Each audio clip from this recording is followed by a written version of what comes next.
Hello friends, welcome to my channel. ಸಡನ್ನಾಗಿ ಏನಾದರೂ ಹೋಳಿಗೆ ತಿನ್ನಬೇಕು ಅಂತ ಮನಸ್ಸಾದರೆ ಮಾವಿನ ಹಣ್ಣಿನ ಹೋಳಿಗೆನ ಒಂದ್ಸರಿ ಹೇಗೆ ಮಾಡ್ಕೊಳ್ಳೋದು ಅಂತ ನೋಡಿಬಿಟ್ಟು ಮಾಡಿಕೊಂಡು ತಿನ್ನಿ. ತುಂಬಾ ಈಸಿಯಾಗಿರುತ್ತೆ. ಬೇಳೆ ಹೋಳಿಗೆ ಅಷ್ಟೆಲ್ಲ ಏನು ರಿಸ್ಕ್ ಇರೋದಿಲ್ಲ. ಇನ್ಸ್ಟೆಂಟಾಗಿ ತುಂಬಾ ಕ್ವಿಕ್ಕಾಗಿ ಕಡಿಮೆ ಸಮಯದಲ್ಲಿ ನಾವು ಮಾಡ್ಕೊಳ್ಬೋದು. ತುಂಬಾ ಟೇಸ್ಟಿಯಾಗಿರುತ್ತೆ. ನಾವು ಮೊದಲು ಇದಕ್ಕೆ ಒಂದು ಡೋನ ಪ್ರಿಪೇರ್ ಮಾಡಿ ಇಟ್ಬಿಡೋಣ. ಅದು 2 ಅವರ್ಸ್ ನೆನೆದ್ಕೊಂಡು ಸೆಟ್ ಆಗಬೇಕು. ಆವಾಗ ಹೋಳಿಗೆ ಎಲ್ಲ ಚೆನ್ನಾಗಿ ಮಾಡೋದಕ್ಕೆ ಬರುತ್ತೆ. ನಾನು ಇದಕ್ಕಾಗಿ ಇಲ್ಲಿ ರವೆ ಮತ್ತು ಮೈದಾ ಹಿಟ್ಟು, ಅರಿಶಿಣದ ಪುಡಿ ಮತ್ತು ಸ್ವಲ್ಪ ಉಪ್ಪನ್ನು ಕೂಡ ತೊಗೊಂಡಿದ್ದೀನಿ. ಇಲ್ಲಿ ಚಿರೋಟಿ ರವೆ ಇಲ್ಲದೆ ಇರೋ ಕಾರಣ ನಾನು ಸೂಜಿ ರವೆನ ಮಿಕ್ಸಿನಲ್ಲಿ ಹಾಕಿಬಿಟ್ಟು ಚೆನ್ನಾಗಿ ಗ್ರೈಂಡ್ ಮಾಡಿ ಒಂದು ಮಿಕ್ಸಿಂಗ್ ಬೌಲ್ಗೆ ಆ್ಯಡ್ ಮಾಡ್ಕೊಳ್ತಾ ಇದ್ದೀನಿ. ನಂತರ 1 ಬೌಲಷ್ಟು ಮೈದಾ ಹಿಟ್ಟನ್ನು ಕೂಡ ಆ್ಯಡ್ ಮಾಡೋಣ. ಈಗ 1 ಸ್ಪೂನಷ್ಟು ಅರಿಶಿಣದ ಪುಡಿನೂ ಕೂಡ ಹಾಕ್ಕೊಳ್ಬೇಕು. ಆವಾಗ ಹೋಳಿಗೆಗೆ ಒಳ್ಳೆ ಕಲರ್ ಬರುತ್ತೆ ನೋಡಿ. ನಂತರ 1 ಚಿಟಿಕೆಯಷ್ಟು ಉಪ್ಪನ್ನು ಕೂಡ ಆ್ಯಡ್ ಮಾಡಿ. ಯಾವುದೇ ಸ್ವೀಟ್ ರೆಸಿಪಿ ಮಾಡಬೇಕಾದ್ರೂ ಕೂಡ 1 ಚಿಟಿಕೆ ಉಪ್ಪನ್ನು ಆ್ಯಡ್ ಮಾಡೋದ್ರಿಂದ ಸ್ವೀಟಿನ ಟೇಸ್ಟ್ ಎನ್ಹಾನ್ಸ್ ಆಗುತ್ತೆ. ಈಗ ಎಲ್ಲ ಇಂಗ್ರೀಡಿಯೆಂಟ್ಸ್ನು ಚೆನ್ನಾಗಿ ಒಂದ್ಸರಿ ಮಿಕ್ಸ್ ಮಾಡಿಬಿಟ್ಟು ನೀರನ್ನು ಹಾಕಿಬಿಟ್ಟು ಹೋಳಿಗೆಗೆಲ್ಲ ಯಾವ ಹದದಲ್ಲಿ ಹಿಟ್ಟನ್ನು ರೆಡಿ ಮಾಡ್ಕೋತೀರೋ ಅದೇ ಹದದಲ್ಲಿ ಈ ರೀತಿ ಹಿಟ್ಟನ್ನು ರೆಡಿ ಮಾಡ್ಕೊಳ್ಬೇಕು. ನೋಡಿ, ಈ ರೀತಿ ಸಾಫ್ಟ್ ಡೋನ ರೆಡಿ ಮಾಡಿಬಿಟ್ಟು ಆಯಿಲ್ನಿಂದ ಗ್ರೀಸ್ ಮಾಡಿಬಿಟ್ಟು 2 ಅವರ್ಸ್ ನೆನೆಯೋದಕ್ಕೆ ಬಿಟ್ಬಿಡಬೇಕು. ನೋಡಿ, 2 ಅವರ್ಸ್ ಹಾಗೆ ರೆಸ್ಟ್ ಮಾಡೋದಕ್ಕೆ ಬಿಡೋಣ. ಆವಾಗ ಹಿಟ್ಟೆಲ್ಲ ಚೆನ್ನಾಗಿ ಸೆಟ್ ಆಗಿರುತ್ತೆ. ಈಗ ಸ್ಟಫಿಂಗಿಗೆ ನಾವು ಹೂರಣನ ರೆಡಿ ಮಾಡ್ಕೊಳ್ಬೇಕು. ನಾನಿಲ್ಲಿ ಹೂರಣ ಮಾಡ್ಕೊಳ್ಳೋದಕ್ಕೆ 1 ಕಪ್ಪಷ್ಟು ಚಿರೋಟಿ ರವೆ, 1 ಕಪ್ಪಷ್ಟು ತೆಂಗಿನಕಾಯಿ ತುರಿ ಮತ್ತು 1 ಕಪ್ಪಷ್ಟು ಬೆಲ್ಲ. ನೀವು ಇಲ್ಲಿ ಬೆಲ್ಲದ ಬದಲಾಗಿ ಸಕ್ಕರೆನಾದರೂ ಯೂಸ್ ಮಾಡ್ಬೋದು. ನಾನಿಲ್ಲಿ 2 ಮಾವಿನ ಹಣ್ಣು ಮಾತ್ರ ತೊಗೊಂಡಿದ್ದೀನಿ. ನೀವು 3 ರಿಂದ 4 ಮಾವಿನ ಹಣ್ಣನ್ನು ಕೂಡ ಯೂಸ್ ಮಾಡ್ಬೋದು. 1 ಸ್ಪೂನಷ್ಟು ಏಲಕ್ಕಿ ಪುಡಿನೂ ಕೂಡ ರೆಡಿ ಮಾಡಿ ಇಟ್ಕೊಂಡಿದ್ದೀನಿ. ಮೊದಲು ಮಾವಿನ ಹಣ್ಣನ್ನು ಈ ರೀತಿ ಸ್ಲೈಸ್ ಮಾಡ್ಕೊಂಡ್ಬಿಟ್ಟು ಮಿಕ್ಸಿ ಜಾರ್ನಲ್ಲಿ ಹಾಕಿ ಚೆನ್ನಾಗಿ ಗ್ರೈಂಡ್ ಮಾಡ್ಕೊಳ್ಬೇಕು. ನೋಡಿ, ಈ ರೀತಿ ಸ್ಮೂತ್ ಪೇಸ್ಟ್ ಆಗಬೇಕು. ಅಲ್ಲಿವರೆಗೂ ಚೆನ್ನಾಗಿ ಗ್ರೈಂಡ್ ಮಾಡ್ಕೊಳ್ಳಿ. ಈಗ ಒಂದು ಪ್ಯಾನ್ನ ತೊಗೊಂಡ್ಬಿಟ್ಟು ಅದಕ್ಕೆ 3 ರಿಂದ 4 ಸ್ಪೂನಷ್ಟು ತುಪ್ಪನ ಹಾಕೋಣ. ತುಪ್ಪ ಎಷ್ಟು ಹಾಕ್ಕೊಂಡ್ರು ಪ್ರಾಬ್ಲಮ್ ಇಲ್ಲ, ತುಂಬಾ ಟೇಸ್ಟಿಯಾಗಿ ಬರುತ್ತೆ. ಈಗ ಚಿರೋಟಿ ರವೆನ ಚೆನ್ನಾಗಿ ಫ್ರೈ ಮಾಡ್ಕೊಳ್ಬೇಕು. ನೋಡಿ, ಈಗ 1 ಕಪ್ಪಷ್ಟು ಚಿರೋಟಿ ರವೆನ ರೆಡಿ ಮಾಡ್ಕೊಂಡಿದ್ದೆ, ಅದನ್ನು ಚೆನ್ನಾಗಿ ರೋಸ್ಟ್ ಮಾಡ್ಕೊಳ್ತಾ ಇದ್ದೀನಿ. ಈಗ ಸ್ವಲ್ಪ ಚೆನ್ನಾಗಿ ರೋಸ್ಟ್ ಆಗಿದೆ. ನಂತರ 1 ಬೌಲಷ್ಟು ತೆಂಗಿನಕಾಯಿ ತುರಿನ ಕೂಡ ನಾನು ಹಾಕ್ಕೊಳ್ತಾ ಇದ್ದೀನಿ. ಅದು ಮಿಕ್ಸಿನಲ್ಲಿ ನಾನು ಬ್ಲೆಂಡ್ ಮಾಡಿ ಇಟ್ಕೊಂಡಿದ್ದೆ ತೆಂಗಿನಕಾಯಿನ, ಅದನ್ನು ಕೂಡ ಆ್ಯಡ್ ಮಾಡ್ತಾ ಇದ್ದೀನಿ. ಇದನ್ನು 20 ಸೆಕೆಂಡ್ಸ್ ಫ್ರೈ ಮಾಡಿಕೊಂಡ್ರೆ ಸಾಕು. ಈಗ ಬ್ಲೆಂಡ್ ಮಾಡಿ ಇಟ್ಕೊಂಡಿರುವಂಥ ಮಾವಿನ ಹಣ್ಣನ್ನು ಕೂಡ ನಾನು ಆ್ಯಡ್ ಮಾಡ್ತಾ ಇದ್ದೀನಿ. ಅದು ಮಾವಿನ ಹಣ್ಣು ಮತ್ತು ತೆಂಗಿನಕಾಯಿ ತುರಿ ರವೆ ಎಲ್ಲ ಚೆನ್ನಾಗಿ ಮಿಕ್ಸ್ ಆಗಬೇಕು. ಅಲ್ಲಿವರೆಗೂ ಚೆನ್ನಾಗಿ ಮಿಕ್ಸ್ ಮಾಡ್ಕೊಳ್ಳಿ.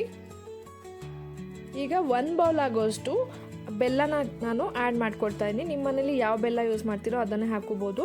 ಅಥವಾ ಬೆಲ್ಲ ಇಲ್ಲ ಅಂತ ಹೇಳಿದ್ರೆ ಸಕ್ಕರೆನೂ ಕೂಡ ಆ್ಯಡ್ ಮಾಡಿಕೊಂಡು ನೀವು ಕುಕ್ ಮಾಡ್ಕೊಳ್ಬೋದು. ಅದನ್ನು ಕೂಡ ತುಂಬಾ ಟೇಸ್ಟಿಯಾಗಿರುತ್ತೆ. ಈಗ 1 ಸ್ಪೂನಷ್ಟು ತುಪ್ಪನ ಹಾಕಿಬಿಟ್ಟು ಎಲ್ಲ ಇಂಗ್ರೀಡಿಯೆಂಟ್ಸ್ನು ಚೆನ್ನಾಗಿ ಮಿಕ್ಸ್ ಮಾಡಿಬಿಟ್ಟು ಹೂರಣ ಬಂದು ಹಂಚಿಗೆಲ್ಲ ಅಂಟ್ಕೊಳ್ಬಾರ್ದು.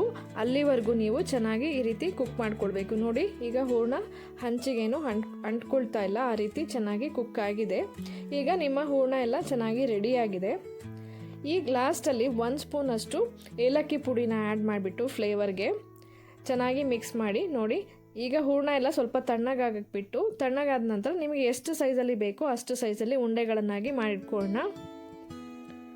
ನಾನು ತೋರಿಸಿರುವಂಥ ಮೆಷರ್ಮೆಂಟಲ್ಲಿ 10 ಹೋಳಿಗೆಗಳನ್ನು ನೀವು ಈಸಿಯಾಗಿ ಮಾಡ್ಕೊಳ್ಬೋದು. ಈಗ ಮಾವಿನ ಹಣ್ಣಿನ ಸೀಸನ್ ಆಗಿರೋದ್ರಿಂದ ನೀವು ಒಂದ್ಸರಿ ಟ್ರೈ ಮಾಡಿ ನೋಡಿ, ತುಂಬಾ ಟೇಸ್ಟಿಯಾಗಿ ಬರುತ್ತೆ. ಈಗ ಡೋ ಕೂಡ ಚೆನ್ನಾಗಿ ಸೆಟ್ ಆಗಿದೆ, ನೋಡ್ತಿರ್ಬೋದು.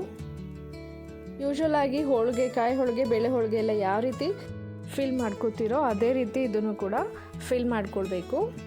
ನೋಡಿ, ಕೈಗೆ ಸ್ವಲ್ಪ ಎಣ್ಣೆನ ಹಚ್ಕೊಂಡ್ಬಿಟ್ಟು ಹಿಟ್ಟನ್ನು ಈ ರೀತಿ ಪ್ರೆಸ್ ಮಾಡಿ ಉಂಡೆನ ಒಳಗಿಟ್ಬಿಟ್ಟು ಚೆನ್ನಾಗಿ ಫಿಲ್ ಮಾಡ್ಕೊಳ್ಳಿ. ಈ ಹೋಳಿಗೆ ಎಲ್ಲೂ ಕೂಡ ಹರಿಯೋದಿಲ್ಲ, ಅಷ್ಟು ನೀಟಾಗಿ ಬರುತ್ತೆ. ಬೇಳೆ ಹೋಳಿಗೆ ಆದರೆ ಅಲ್ಲಿ ಇಲ್ಲಿ ಹರಿದೋಗ್ತಾ ಇರುತ್ತೆ, ಬಟ್ ಇದಂತೂ ಎಲ್ಲೂ ಕೂಡ ಸ್ವಲ್ಪನೂ ಹರಿಯೋದಿಲ್ಲ. ಹೋಳಿಗೆ ಮಾಡೋಕ್ಕೆ ಬರದೇ ಇರೋರು ಕೂಡ ಹೋಳಿಗೆನ ಚೆನ್ನಾಗಿ ಮಾಡ್ಬೋದು, ಅಷ್ಟು ನೀಟಾಗಿ ಬರುತ್ತೆ. ನೋಡಿ, ಈಗ ಸ್ಟಫಿಂಗ್ ರೆಡಿ ಆಗಿದೆ. ನೀವು ಬಟರ್ ಪೇಪರ್ ಯೂಸ್ ಮಾಡ್ಬೋದು ಅಥವಾ ಈ ರೀತಿ ಪೇಪರ್ ಮೇಲೆ ಹಾಕ್ಕೊಂಡ್ಬಿಟ್ಟು ಹೋಳಿಗೆನ ಪ್ರೆಸ್ ಮಾಡ್ಕೊಳ್ಬೋದು. ನೀವು ಕೈಯಿಂದನಾದ್ರೂ ತಟ್ಟಿ ಅಥವಾ ಲಟ್ಟಣಿಗೆಲ್ಲಾದ್ರೂ ಪ್ರೆಸ್ ಮಾಡ್ಕೊಳ್ಬೋದು. ನಿಮಗೆ ಎಷ್ಟು ಸೈಜಲ್ಲಿ ಬೇಕು, ಎಷ್ಟು ತೆಳುವಾಗಿ ಬೇಕೋ ಅಷ್ಟು ತೆಳುವಾಗಿ ನೀವು ಪ್ರೆಸ್ ಮಾಡ್ಕೊಳ್ಬೋದು. ನೋಡಿ, ಈಗ ಹೋಳಿಗೆ ಎಲ್ಲ ಪ್ರೆಸ್ ಮಾಡಿ ಆಗಿದೆ. ಈಗ ತವಾ ಮೇಲೆ 2 ಕಡೆನೂ ಚೆನ್ನಾಗಿ ಫ್ರೈ ಮಾಡ್ಕೊಳ್ಬೇಕು.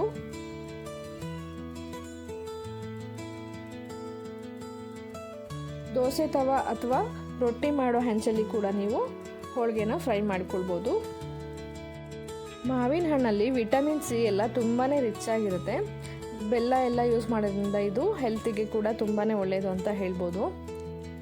ನೋಡಿ, ಈಗ ಎರಡು ಕಡೆಯೂ ಚೆನ್ನಾಗಿ ಫ್ರೈ ಆಗಿದೆ. ಈಗ ಮಾವಿನ ಹಣ್ಣಿನ ಹೋಳಿಗೆಗಳೆಲ್ಲ ಕಂಪ್ಲೀಟಾಗಿ ರೆಡಿಯಾಗಿದೆ.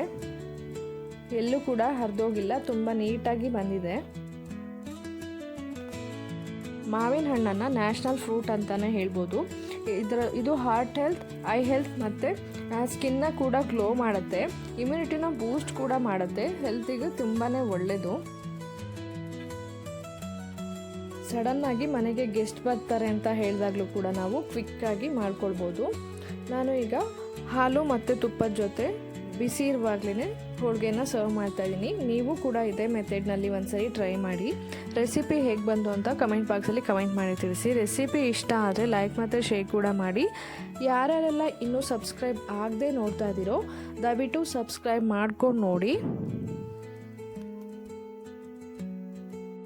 Thank you for watching.